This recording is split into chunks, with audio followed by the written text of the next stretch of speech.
তো বন্ধুরা, আমার হাতে এসেছে ভারতীয় নির্বাচন কমিশনের গণনার ফর্ম, যে গণনা চলছে।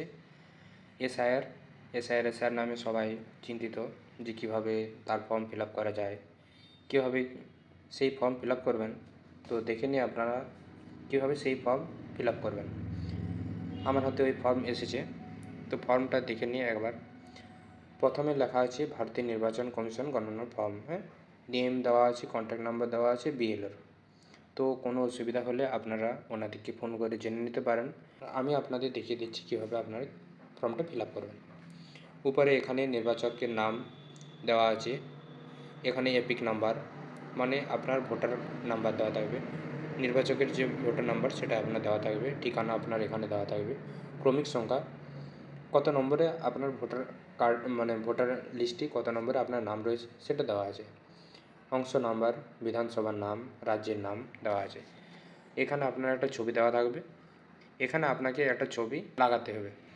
এরপরে দেখে নিই যে এখানে জন্ম তারিখ, মাস এবং বছর আপনারা দেবেন। আধার নাম্বার আধার কার্ড থেকে পেয়ে যাবেন। মোবাইল নাম্বার, এখানে আপনার মোবাইল নাম্বারটা দেবেন।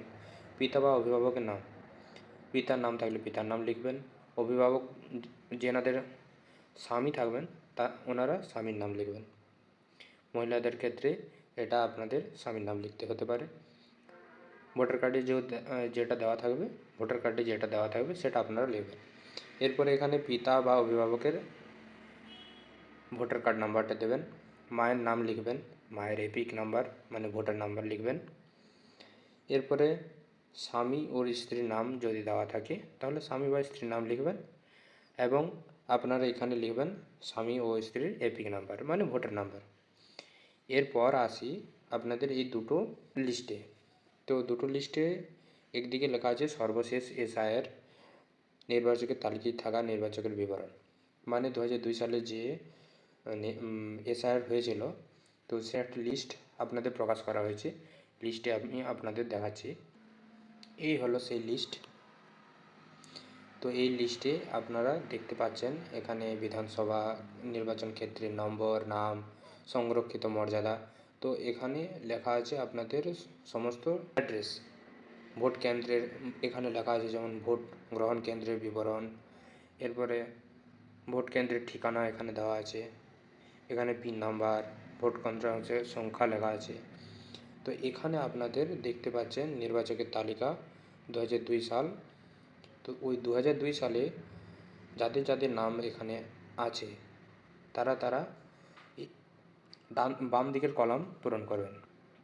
পরে চলুন দেখি সেই এখানে এসে এরপর নির্বাচকের নাম মানে আপনার নাম থাকবে, নির্বাচকের নাম আপনার নাম, এপিক নম্বর আপনার ভোটার কার্ড নাম্বার, আত্মীয়ের নাম এখানে দেখতে পাচ্ছেন যে এইটা সম্পর্কিত ব্যক্তির নাম যে আছে, এই যে সম্পর্কিত ব্যক্তির নাম যেটা আছে এখানে, এটা হলো আত্মীয়ের নাম হচ্ছে এই যেমন এনার আত্মীয় ইনি, তো ওই আত্মীয়ের নাম লিখবেন। এরপর সম্পর্ক যেটা লেখা থাকবে পিতা, তো পিতার লিখবেন। এই এখানে যেমন স্বামী লেখা আছে সম্পর্ক, তো স্বামী লিখবেন। এরপরে সেই ফর্মে গিয়ে দেখাচ্ছি আপনাদের,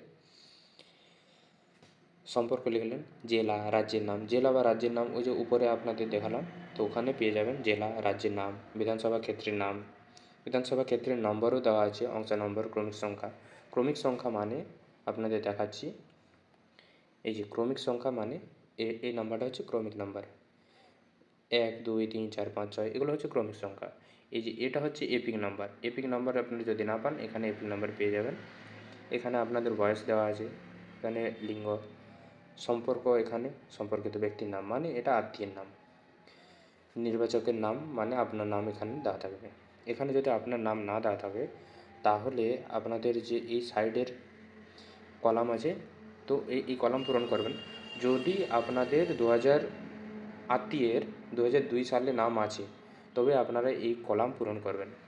2002 সালে আপনার যদি আত্মীয়ের নাম দেওয়া থাকে তবে এই কলাম পূরণ করবেন, এই দিকের কলামটা। তো এই কলামে আপনার আত্মীয়ের বিবরণ, যার নাম পূর্ববর্তী কলামে সর্বশেষ এসআইআরে দেওয়া আছে। তো এখানে আপনি কি ফিল আপ করবেন, নাম ফিল আপ করবেন, আপনার বাবার নাম কিংবা আপনার স্বামীর নাম, এপিক নাম্বার মানে ভোটার কার্ডের নাম্বারটা দেওয়া থাকবে, আত্মীয়ের নাম ওই যে বললাম সম্পর্কিত ব্যক্তির নাম, তো ওটা দেবেন। সম্পর্ক, তার সাথে কী সম্পর্ক সেটা দেবেন।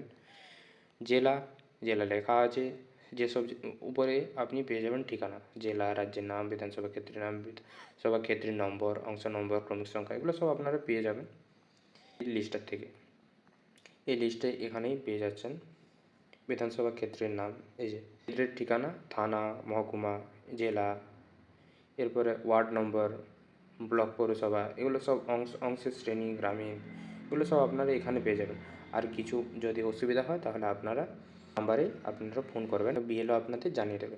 এরপর বিধানসভা ক্ষেত্রের নাম এখানেও আপনি পেয়ে যাবেন, বিধানসভা লোকসভার নাম দেওয়া, অংশের নাম্বার এখানে লিখবেন। এরপর আপনাদের এখানে একটা সাইন করতে হবে এই জায়গাটাতে, আর অথবা বুড়ো আঙুলের ছাপ দেবেন, এখানে বিএলও সাইন করবেন। তো 9ই ডিসেম্বর একটা খসড়া প্রকাশ করা হবে, তো সেখানে আপনাদের চেক করতে হবে যে আপনাদের নাম এসছে কিনা না এই ফর্মটা জমা দেওয়ার পরে। এরপরে আপনাদেরকে দুটো ফর্ম দেওয়া হবে, একটা ফর্ম বিএলও সাহেব ওনারা নিয়ে যাবেন, আর একটা ফর্ম আপনাদের কাছে থেকে যাবে। তো যদি নাম না আসে তখন যেটা আপনাদের কাছে থাকবেন সেটা নিয়ে গিয়ে বিএলওর সাথে যোগাযোগ করতে পারেন, ওনারা বলে দেবেন কী করতে হবে। এরপরে বলছি যাদের নাম নেই, যাদের আত্মীয়ের নামেও নেই, আপনার নামেও নেই, আত্মীয়ের নামেও নেই, তো আপনারা এই উপরের অংশটা ফিল আপ করবেন, বিএলও সাহেবকে জমা দেবেন। বিএলও সাহেব আপনাদেরকে একটা নোটিশ পাঠাবে, ওই নোটিশটা আপনাদের বিএলও সাহেব এসে করে দিয়ে যাবেন, ইআরও নোটিশ পাঠাবে।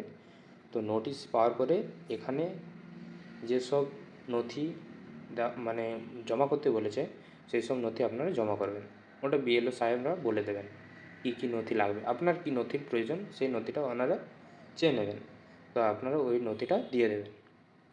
ধন্যবাদ বন্ধুরা ভিডিওটি দেখার জন্য। যদি আরও আপনাদের কেউ ফর্ম ফিল আপ করতে না পারছে তো ওই ভিডিওটা শেয়ার করে তাদেরকে দিয়ে দিন।